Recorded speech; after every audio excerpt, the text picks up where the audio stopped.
আসসালামু আলাইকুম, আমি আব্দুল হাদ মুন্না। আজকে আমরা এইচএসসি হায়ার ম্যাথের মোটামুটি খুবই ইম্পর্ট্যান্ট একটি চ্যাপ্টার 5 বিন্যাস ও সমাবেশ অর্থাৎ হচ্ছে পারমুটেশন অ্যান্ড কম্বিনেশন নিয়ে আলোচনা করব। এই চ্যাপ্টার থেকে মোটামুটি প্রত্যেক বছরই একটু সৃজনশীল আপনাদের হচ্ছে এইচএসসি পরীক্ষা আসবে।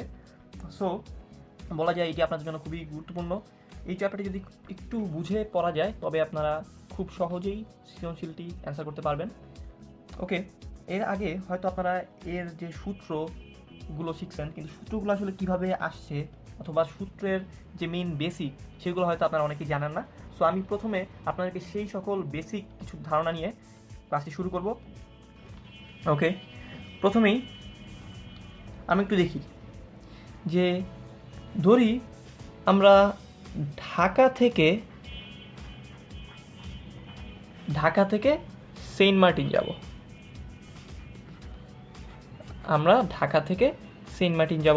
এখন কথা হচ্ছে ঢাকা থেকে সেন্ট মার্টিনকে আমি ডিরেক্ট যেতে পারবো না। আমরা কিন্তু ঢাকা থেকে সেন্ট মার্টিন যেতে হলে প্রথমে চিরাং যেতে হবে।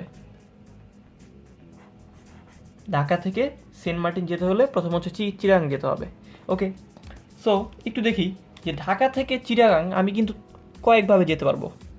কয়েকভাবে কি কি?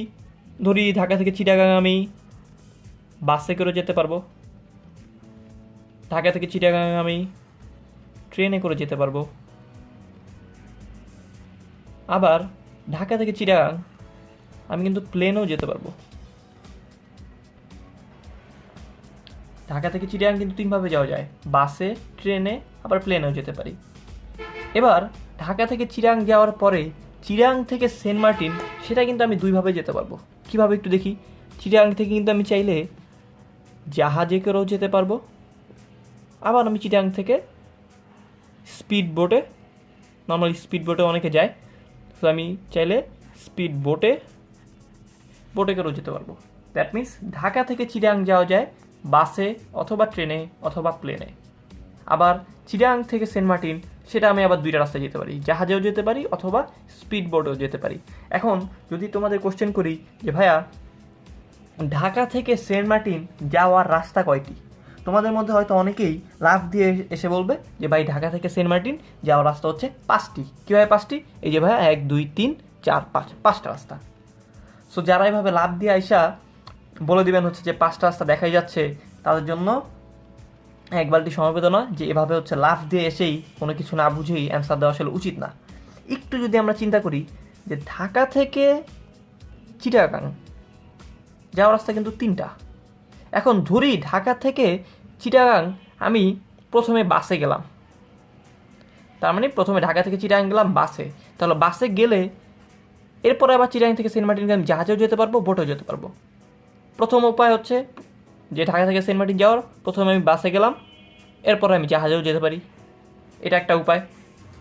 আবার আমি ঢাকা থেকে চিটাগাং বাসে গিয়ে পরের স্টেপে স্পিড বোটে কিন্তু যেতে পারি, যে আমি বাসে গিয়ে জাহাজে যেতে পারি, আবার বাসে গিয়ে বোটেও যেতে পারি। তাহলে এখানে কয়টা উপায় পেলাম? দুইভাবে যেতে পারি। আবার আমি কিন্তু চাইলে বাসে যাব না, আমি ধরলাম ঢাকা থেকে চিটাগাং যাব হচ্ছে ট্রেনে। তাহলে আমি যদি ঢাকা থেকে চিটাগাং ট্রেনে যাই, তাহলে ট্রেনে যাওয়ার পরে চিটাগাং থেকে সেন্ট মার্টিনে কিন্তু আমি দুইভাবে যেতে পারবো। চিটাগাং থেকে সেন্ট মার্টিন আমি কিন্তু জাহাজেও যেতে পারবো, আবার আমি বোটেও যেতে পারবো। দ্যাট মিন্স যে এখানেও কিন্তু আমার দুইটা উপায় আছে।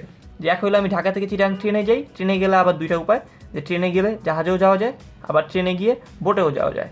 তার মানে এখানে আবার দুইটা উপায় পেলাম, যে আমি ট্রেনে গিয়ে এরপরে জাহাজে যাব, অথবা ট্রেনে গিয়ে এরপর আবার বোটে যাব।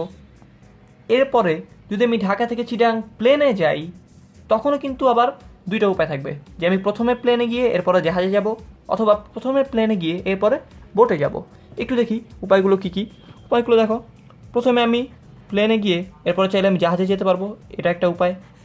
আবার আমি প্রথমে প্লেনে গিয়ে এরপরে আমি বোটে যাব, এটাও একটা উপায়। তাহলে দেখো মোট কিন্তু আমাদের উপায় আসলে কতভাবে যাওয়া যায় ঢাকা থেকে সেন্ট মার্টিন? টোটাল 6টা উপায় যাওয়া যায়।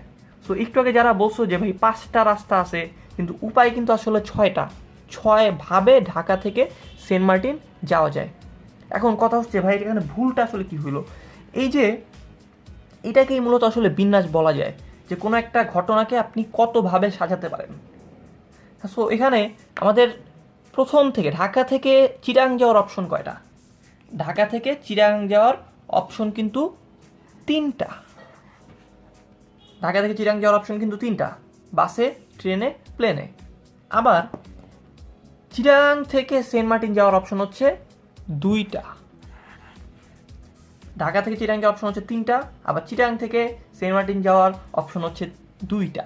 তাহলে একটু ভালো মতো শুনতে হবে ভাইয়ারা, যে বিন্যাসের ক্ষেত্রে আমাদের যে অপশনগুলো পাবো, এই অপশনগুলো হচ্ছে আমাদের অবশ্যই গুণ করতে হবে। আমি আরেকবার বলছি যে আমি যে যতগুলো অপশন পাবো সেই অপশনগুলোকে গুণ করলেই তাদের মোট বিন্যাসটা পাবো। দ্যাট মিনস কতভাবে অথবা কত উপায়ে ঘটনাটা ঘটানো সম্ভব। সো একটু যদি খেয়াল করি, এখানে 3 গুণ 2, 3 কোথায় আসলো? এই যে ঢাকা থেকে চিরাংয়ের অপশন 3টা। সো এই অপশনটা হচ্ছে আমার এখানে। আবার চিরাং থেকে সেন্ট মার্টিন যাওয়ার অপশন হচ্ছে 2টা, এটা হচ্ছে এখানে। সো 3 গুণ 2, দ্যাট মিনস এখানে বিন্যাস সংখ্যা 6। আবার আপনাদের মধ্যে একদল থাকবে যারা বলবে ভাই এটা তো খুব সহজেই বোঝা যায়, যে ঢাকা থেকে চিরাং যাওয়ার যদি প্রথম উপায় যাই, এর জন্য আরও 2টা উপায় থাকে। দ্যাট মিনস প্রতি একটার জন্য নতুন আরও 2টা করে উপায়। দ্যাট মিনস 3টার জন্য অবশ্যই 6টা উপায় থাকবে, প্রত্যেকটার জন্য 2টা করে হয়। তাহলে ইজিলি বের করা যায় যে ভাই এখানে তো 6টা উপায় বেরোবে, এটা তো আমি মুখে করে বলতে পারি, তো আমার বিন্যাসে কেন দরকার? ওকে, এটা কিন্তু আপনার জন্য খুবই ছোট একটা এক্সাম্পল দিলাম। আমি যদি এক্সাম্পলটা একটু বড় করি, ধরি আমি সেন্ট মার্টিন থেকে এরপরে হচ্ছে মায়ানমার যাব। আমি সেন্ট মার্টিন থেকে মায়ানমার, ধরো আমি জাহাজেও যেতে পারি, আমি বোটেও যেতে পারি, আবার ধরো আমি সাঁতার কেটেও যেতে পারি। হ্যাঁ, আমি মন চলো আমি সেন্ট মার্টিন থেকে সাঁতার কাটতে কাটতে মায়ানমার চলে গেলাম, খুব কাছেই, যদি তোমরা কেউ যাও গিয়ে দেখে থাকবে। ওকে, সো এবার যদি তোমার জিজ্ঞেস করি ভাই এবার আমি ঢাকা থেকে মায়ানমার কত উপায়ে অথবা কতভাবে যেতে পারবো, আমি যদি প্রথম কোশ্চেনটা করতাম ঢাকা থেকে মায়ানমার যাওয়ার রাস্তা কয়টা, তোমরা সুন্দর মতো আবার একদল লোক লাভ দিয়ে এসে বলবে যে ভাই 1 2 3 4 5 6 7 8, 8টা রাস্তা আছে। এবার যারা একটু বুদ্ধিমান তারা কিন্তু চিন্তা করবে যে ভাই আগের বারে দেখছিলাম যে অপশনগুলো বের করতে হবে। প্রথম কাজ হচ্ছে অপশনগুলা, যে অপশন কি? ঢাকা থেকে চিরাং যাওয়ার অপশন কয়টা? 3টা। আবার চিরাং থেকে সেন্ট মার্টিন যাওয়ার অপশন 2টা। আবার সেন্ট মার্টিন থেকে মায়ানমার যাওয়ার অপশন কিন্তু কয়টা? 3টা। সো ওই যেই দল বলছিল ভাই এগুলা খুব মুখেই করতে পারি, তারা যদি একটু দেখি যে আপনি যদি মুখে করতে যান, প্রথমটার জন্য 2টা, আবার এদের প্রত্যেকের জন্য আরও 3টা করে। সো এই জিনিসটা যদি মুখে করতে যান তাহলে কিন্তু আপনার জিনিসটা অনেক বড় একটু প্যাচ লেগে যেতে পারে, যে আপনি একটার জন্য 2টা, এই 2টা আবার প্রত্যেকটার জন্য 3টা করে হলে এভাবে আপনার বের করতে একটু কষ্ট হবে। সো এর চেয়ে ভালো আমরা বিন্যাসের যে নিয়মগুলো সেগুলো একটু ফলো করি, যে যতগুলো অপশন থাকবে ঠিক ততগুলো অপশনকে সুন্দর মতো গুণ করলেই আমাদের অঙ্ক শেষ। ওকে, সো আমি যদি কোশ্চেন করি ঢাকা থেকে মায়ানমারে যাওয়ার টোটাল অপশন কয়টা? ঢাকা থেকে মায়ানমার যাওয়ার টোটাল হচ্ছে বিন্যাস, অথবা টোটাল কতভাবে যাওয়া যায়, অথবা বলা যায় কত উপায়ে যাওয়া যায়, অথবা আমার কাছে কতগুলো ওয়ে আছে ঢাকা থেকে মায়ানমার যাওয়ার, সেটার মোট সংখ্যা কত? সো আমি আবার আগের জায়গায় যাই, যে ঢাকা থেকে চিটাং যাওয়ার অপশন হচ্ছে 3টা অপশন আছে। আবার চিটাং থেকে সেন্ট মার্টিন যাওয়ার অপশন কয়টা? 2টা। আবার সেন্ট মার্টিন থেকে মায়ানমারে যাওয়ার জাহাজেও যেতে পারি, বোটে করেও যেতে পারি, সাঁতার কেটেও যেতে পারি। দ্যাট মিনস আমার কাছে অপশন আছে কয়টা? 3টা। আমি বারবার বলতেছি যে কতগুলা অপশন আছে আমাদের এইটা দেখতে হবে, এবং যতগুলো অপশন পাবো সুন্দর মতো অপশনগুলোকে গুণ করে দিব, তাহলে আমি টোটাল বিন্যাসটা পেয়ে যাব। দ্যাট মিনস ঢাকা থেকে মায়ানমারে যাওয়ার অপশন ছিল হচ্ছে প্রথমে 3টা, এরপরের স্টেপে 2টা, এরপরের স্টেপে 3টা। সো সিম্পলি জাস্ট 3টা জিনিস আমি গুণ করে ফেললেই সিম্পলি অ্যান্সার বের হয়ে যাবে। 3 × 9 9 × 18। সো 18 হচ্ছে আমাদের টোটাল অপশন উপায় সংখ্যা, যে কত 18টা উপায়ে আমি ঢাকা থেকে মায়ানমারে যেতে পারবো। সো ওই যে যারা বলছিল ভাই রাস্তা তো আছে, ওয়ে আছে 8টি, কিন্তু কত উপায়ে যাওয়া যায় যদি বলি তাহলে অ্যান্সার হবে 18টি। এটাই হচ্ছে আমাদের বিন্যাস। এবং বিন্যাস কথা একটা জিনিস বলি, যে বিন্যাস আসলে কীভাবে ফাইন্ড আউট করবো, যদি বলি কত উপায়ে অথবা বলি কতভাবে সাজানো যায়। সাজানো মেইনলি বিন্যাস কথাটার অর্থ হচ্ছে সাজানো, আমি কতভাবে সাজাইতে পারি জিনিসটাকে, একটা ঘটনা তুমি কতভাবে সাজাইতে পারো। সো এটা তো ছিল একটি বেসিক ধারণা।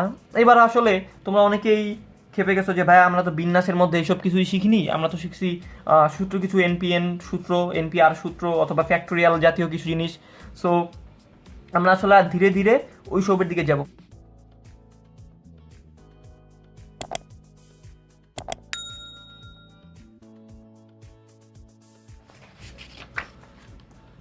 এবার আমরা নতুন একটি এক্সাম্পল দেখব, যে যদি আমি তোমাদেরকে বলতাম যে ভাইয়া এ বি সি এই তিনটি অক্ষর লেটারকে কতভাবে সাজানো যায়, তাহলে কিন্তু আমরা ওই আগের সেই পুরানো ম্যাথেই ফেরত চলে যেতাম। সো জিনিসটাকে আমি একটু অন্যভাবে বলি। ধরি হচ্ছে এটা হচ্ছে এ বি সি। এখন আমি যদি বলি ভাইয়া তোমাদের কাছে এ বি সি তিনটি ফুল আছে, তিনটি ফুল দ্যাট মিনস ফ্লাওয়ার আছে। এখন এ বি সি তিনটি ফুল আছে, এবার আমার কাছে তিনটি টব আছে। তোমাদের কাছে এ বি সি তিন ধরনের তিনটা ফুল রয়েছে এবং আমার কাছে 1 নাম্বার 2 নাম্বার 3 নাম্বার এবং নাম্বারিং করা ধরো তিনটি টব রয়েছে। এবার আমি যদি বলি যে ভাইয়া এই তিনটি ফুলকে এই তিনটি টবের মধ্যে কতভাবে অথবা কত উপায়ে সাজানো সম্ভব, অথবা এই তিনটি ফুলকে এই তিনটি টবে রাখার বিন্যাস সংখ্যা কত, তাহলে কিভাবে বের করব? আচ্ছা, বিন্যাস এখানে কেন বিন্যাসের কথাটা আসলো একটু দেখি। যে আমি যদি নর্মালি 1 নাম্বারে এ ফুল, 2 নাম্বারে বি ফুল, 3 নাম্বার জায়গায় হচ্ছে সি ফুল রাখি 3 নাম্বার টবে, এটা এক টাইপের বিন্যাস, এভাবে সাজানো সম্ভব। অথবা আমি একটা কাজ করি, 1 নাম্বার টবে বি ফুলটিকে রাখি, 2 নাম্বার টবে এ ফুলটিকে রাখি এবং 3 নাম্বার টবে হচ্ছে ধরি সি সি এর জায়গায় থাকুক। আবার এভাবেও তো সম্ভব যে না, এ এর জায়গায় থাকবে, 2 নাম্বার টবে আমি সি ফুলকে রাখবো এবং 3 নাম্বার টবে হচ্ছে বি ফুলকে রাখবো, এভাবেও সম্ভব। সো এভাবে আমি ঘুরে পেঁচায় এভাবে জায়গা এক্সচেঞ্জ করে করে করে করে অনেকভাবে এই তিনটা টবের মধ্যে এই তিনটার ফুল সাজানো সম্ভব। এখন কথা হচ্ছে, এখন এখানে 3টা ফুল দেখে হয়তো আমি এভাবে করে করে করে করে বের করে ফেলতে পারবো কতভাবে সাজানো যায়। কিন্তু যদি এমন হইতো এখানে 10টা ফুল আছে এবং 10টা টব আছে, তখন কিন্তু আপনি ভাই এভাবে করতে করতে অনেক সময় লেগে যাবে। সো ম্যাথমেটিক্সের আসলে কাজই হচ্ছে আমাদের সময় বাঁচানো, কিভাবে কোনো একটা বড় হিসাবকে খুব সহজেই ছোটোভাবে করা যায়, এই জন্য হচ্ছে আমাদের ম্যাথমেটিক্স। সো একটু আগের যেই এক্সাম্পলটা দিয়েছিলাম, যে সেই এক্সাম্পলটার দিকে একটু খেয়াল করলে একটু দেখি 1 নাম্বার টবে কত উপায়ে ফুল রাখা সম্ভব। একটু খেয়াল করি যে 1 নাম্বার টবে আমি কিন্তু 3টা অপশন আছে আমার কাছে, আমি বের করতে হবে কয়টা অপশন আছে। 1 নাম্বার টবের জন্য অপশন আছে কিন্তু 3টা, যে হয় আমি এ কে বসাবো, অথবা বি কে বসাবো, অথবা সি কে বসাবো। সো ঘটনার প্রথমে যে 1 নাম্বার টবের জন্য আমাদের হাতে অপশন আছে কিন্তু 3টা, হয় এ বসবে, অথবা বি বসবে, অথবা সি বসবে। দ্যাট মিনস অপশন সংখ্যা 3। এবার এই 3 জনের মধ্যে যে কোনো একজন তো এখানে বসে যাবে প্রথমে, হয় এ বসবে, অথবা বি বসলো, অথবা সি বসলো, যেই বসুক যে কোনো একজন তো বসবে। এরপরে যখন আমি 2 নাম্বার টবে বসাতে যাব, তখন আমাদের হাতে অপশন কিন্তু একটা কমে যাবে, কারণ অলরেডি একটা ফুল এখানে বসে যাবে, তাহলে বাকি থাকবে কিন্তু 2টা ফুল। তার মানে আমাদের হাতে তাহলে নতুন 2 নাম্বার টবের জন্য অপশন থাকবে কয়টা? 2টা। এবার ওই 2 জনের মধ্যে যে কোনো একজন তো এই টবে বসে যাবে। দ্যাট মিনস এরপরে 3 নাম্বার টবে বসানোর জন্য কিন্তু আমাদের হাতে অপশন বাকি থাকবে মাত্র একটি। আবার একটু খেয়াল করি যে 3 জনের মধ্যে 1 নাম্বার টবে বসানোর জন্য 3টা ফুলের যে কোনো একটা বসবে, দ্যাট মিনস আমার কাছে অপশন আছে কিন্তু 3টা। এই তিনজনের মধ্যে যদি যে কোনো একজন এখানে বসে যায়, এরপর আমি যদি দ্বিতীয় টবে বসাতে যাই, তাহলে দ্বিতীয় টবে বসানোর জন্য আমার হাতে অপশন থাকবে কিন্তু দুইটা। এরপরে এই দুজনের মধ্যেও যে কোনো একজন এখানে বসবে, তাই বাকি থাকলো কয়জন? একজন। সো ওই একটা ফুলকে 3 নাম্বার টবেই বসাইতে হবে। দ্যাট মিনস 3 নাম্বার টবে বসানোর জন্য আমাদের কাছে ফুলের অপশন থাকবে মাত্র একটি। এবার একটু দেখি যে 3টা টবের মধ্যে যে অপশনগুলো পেয়েছিলাম যে 3, 2, 1, এবং আমরা জানি বিন্যাস বের করার নিয়ম হচ্ছে অপশনগুলো হচ্ছে গুণ করলেই ওই বিন্যাসের সংখ্যাটা পেয়ে যাব। সো সিম্পলি আমি 3 গুণ 2 গুণ 1 করলেই কিন্তু আমি সিম্পলি জাস্ট অপশনগুলো পেয়ে যাচ্ছি। সো সেমভাবে আমি আরেকটা এক্সাম্পল দেখি। এবার আমি যদি বলি যে আমার কাছে 4টি ফুল রয়েছে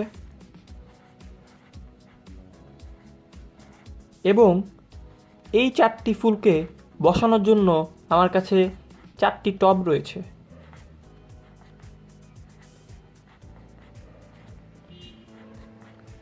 এবার যদি বলি এই 4জন ফুল, ধরি এই ফুলগুলোর নাম দিই ও, পি, কিউ, আর, যে আমার কাছে 4টা ফুল আছে 4 ধরনের এবং 4জনকে বসানোর জন্য 4টা টব আছে।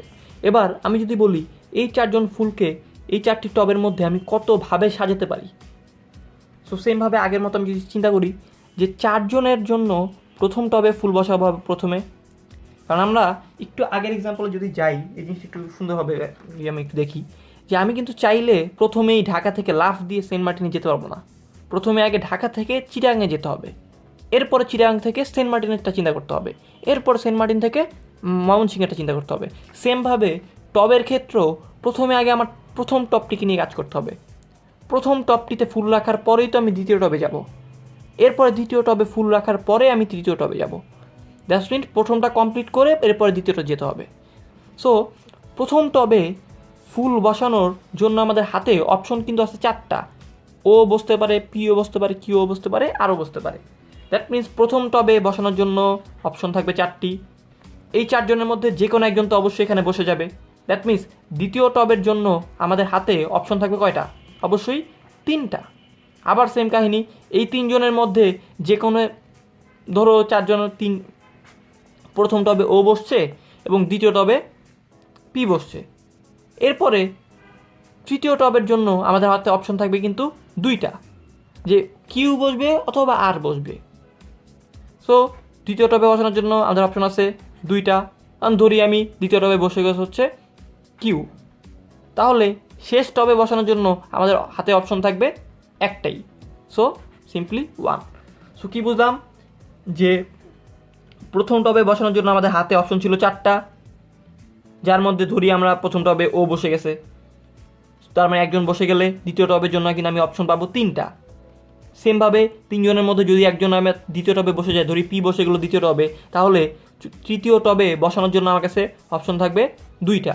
আবার সেম কাহিনী, এই দুজনের মধ্যে যে কোনো একজন কিন্তু তৃতীয় টবে বসে যাবে, ধরি আমি কিউ তৃতীয় টবে বসে গেছে, তো আমি লাস্টেরটার জন্য অপশন পাবো কিন্তু আমি একটাই।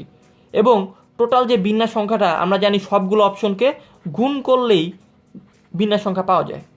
তাহলে এই 4টি ফুলকে এই 4টি টবে টোটাল কত উপায়ে সাজানো যায় অথবা বিন্যাস সংখ্যা হবে এই 4টি অপশনের গুণফল। এবং আমরা জানি যে গুণ করলে কত হবে 24। আবার এখানে কত হয়েছিল যে 6। এবার এই জিনিসগুলোকে একটু যদি খেয়াল করি, দেখো এখানে কিন্তু 3টা জিনিসকে 3 জায়গায় বসাইছি, অথবা জিনিসটা এইভাবে বলা যায় 3টি জিনিসকে আমরা জায়গার এক্সচেঞ্জ করে করে সাজাইছি, যে একটিকে অন্যটি জায়গায় রেখে রেখে রেখে রেখে। সো এই জিনিসটা যখন 3টা নিয়ে কাজ করতেছিলাম, জিনিসটা হয়েছিল অনেকটা এরকম 3 গুণ 2 গুণ 1। আবার যখন 4টা জিনিস নিয়ে কাজ করছি, সংখ্যাটা দাঁড়ায় হচ্ছে এরকম 4 গুণ 3 গুণ 2 গুণ 1। সো যখন 4টার জন্য ছিল 4 থেকে গুণ করতে করতে 1 পর্যন্ত, আবার 3টার জন্য ছিল 3 থেকে গুণ করতে করতে 1 পর্যন্ত।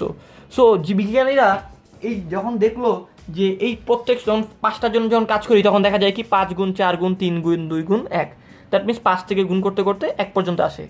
সো বিজ্ঞানীরা এই জিনিসটা একটা নাম দিল, যখন 3 থেকে 1 পর্যন্ত গুণ করা হবে এই জিনিসটার নাম হচ্ছে 3 ফ্যাক্টোরিয়াল। একে দুইভাবে লেখা যায়, যে 3 পরে এভাবেও লেখা যায় অথবা 3 পরে এই যে এই দুইটা হচ্ছে ফ্যাক্টোরিয়াল সাইন, যে 3 ফ্যাক্টোরিয়াল মানে হচ্ছে 3 গুণ 2 গুণ 1। যে এই পুরো জিনিসটাকে শর্টকাটে বলা যাবে 3 ফ্যাক্টোরিয়াল। তাকে তোমরা এইভাবেও চিহ্নিত করতে পারো অথবা এভাবেও দিতে পারো।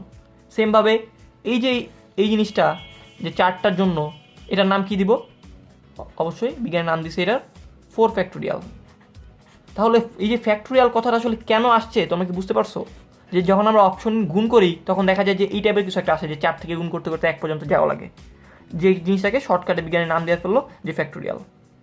ফ্যাক্টোরিয়ালকে দুইভাবে লেখা যায়, তোমরা এভাবেও লিখতে পারো কোনো একটা সংখ্যার পরে এক্সক্লেমেটরি সাইনের মতো, অথবা এইভাবে একটা টান দিয়ে ভিতরে সংখ্যাটা লিখলেও পারবা।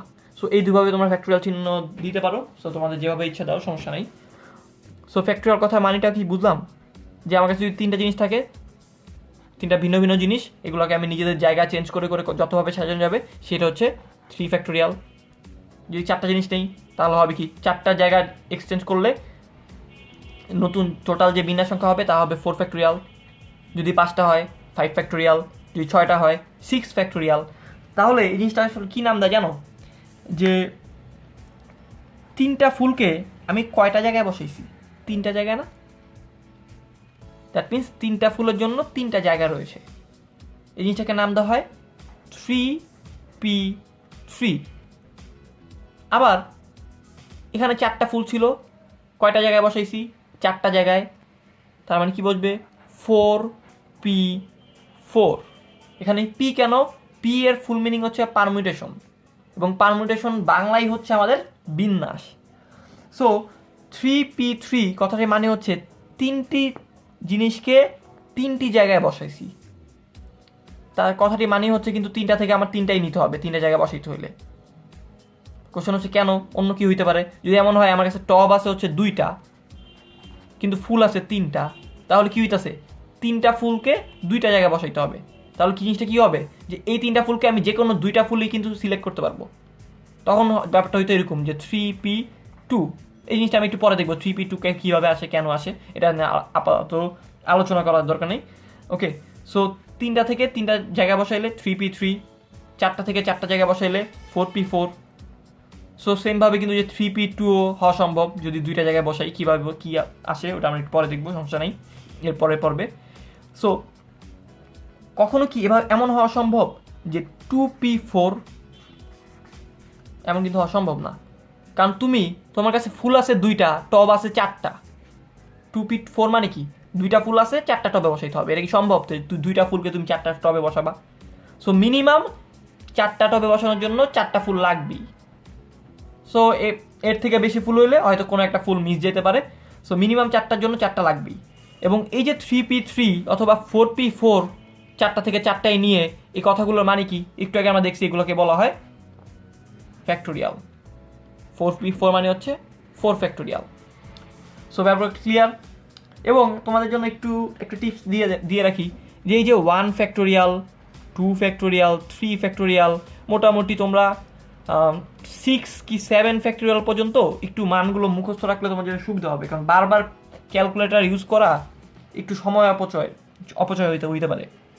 এর চেয়ে ভালো তোমরা 1 থেকে 7 পর্যন্ত যে ফ্যাক্টোরিয়ালের যে মানগুলো আছে এগুলো হচ্ছে তোমরা মুখস্থ করে ফেলো। এতে তোমাদের হচ্ছে পরীক্ষা হলে অনেকটা সময় বেঁচে যাবে।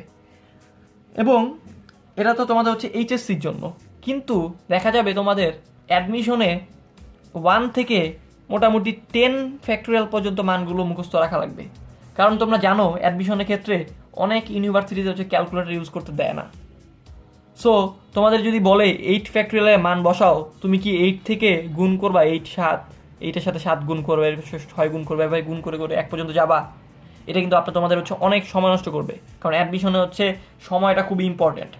খুব কম সময়ে অনেক বেশি জিনিস অ্যান্সার করা লাগে। সো সবচেয়ে ভালো হচ্ছে এই ফ্যাক্টোরিয়াল যে মানগুলো আছে এগুলো হচ্ছে মুখস্থ করে ফেলো।